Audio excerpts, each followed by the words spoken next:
As many people know, Jehovah's Witnesses employ just a disgusting, outdated, misapplied two-witness rule when it comes to hearing allegations of child sex abuse in their religion. This rule demands a second witness to the abuse, if there is no confession from the accused, before elders remove that person from the congregation. No other credible evidence is used to make this determination, such as the reliability of the accuser or the strength of his or her story. Elders also do not investigate these allegations any further than hearing the words of the accuser and the accused. They don't look at, and they're certainly not qualified to investigate properly if they did, text messages or emails between the accused and the accuser, or a home computer or phone for evidence of things like child pornography.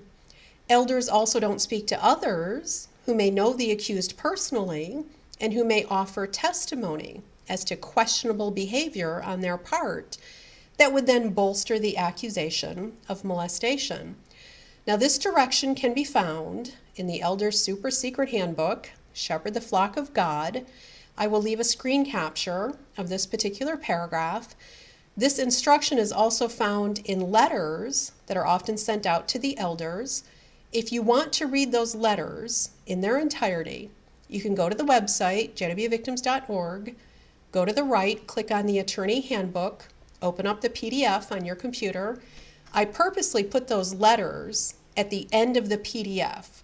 So you just scroll all the way to the end and you can read those letters to the elders with these instructions in their entirety.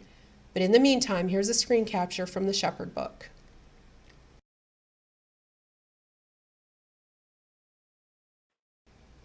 Now recently, as of this recording, Jehovah's Witnesses emphasized that they will never give up on this two-witness rule.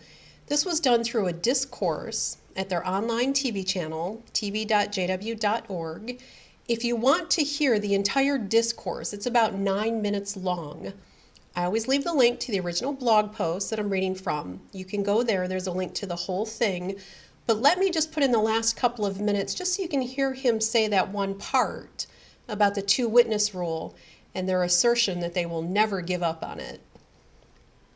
The scriptures are very clear. Before a judicial committee can be convened, there has to be a confession or two witnesses.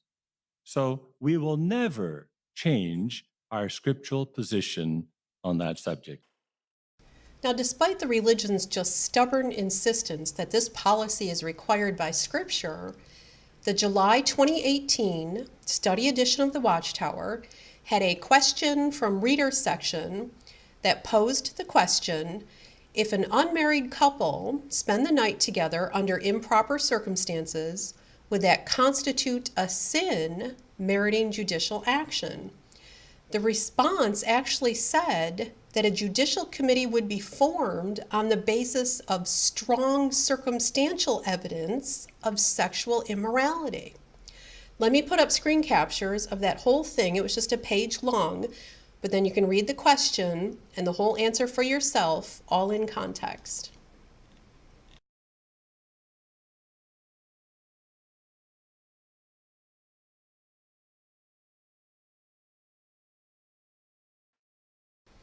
Now, this is not the first time that Jehovah's Witnesses have been caught in just a disgusting hypocrisy of choosing when and for what accusations they apply this horrendous two-witness rule.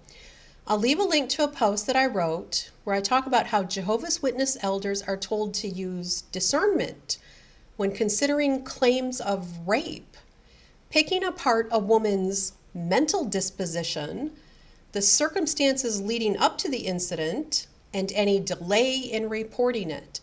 Now, I bring out in that post, none of those factors have anything to do with whether or not a woman has been raped. But back to this point, the elders use discernment, or just their own opinion, to decide if a woman is telling the truth about being raped, and don't rely on the testimony of two witnesses to the incident. So never ever let Jehovah's Witnesses try to convince you that they absolutely need to employ this two-witness rule in cases of child molestation because it's so clearly and adamantly required of them by the Bible, witnesses happily and easily set that requirement aside when judging a woman's statements about being raped. And now, as we see from this recent article, when deciding for themselves whether or not two adults committed immorality because they spent the night together under the same roof, elders feel completely qualified to discern what a woman is claiming about rape using nothing more than their own brains, and to discern if two people had sex because it was nighttime and they were in the same location. But they absolutely will not discern a child's claim of sexual molestation, not based on the mental disposition of the child or of the accused, not based on whether or not that child was alone with the adult overnight, not based on any circumstantial evidence that might be found or anything else.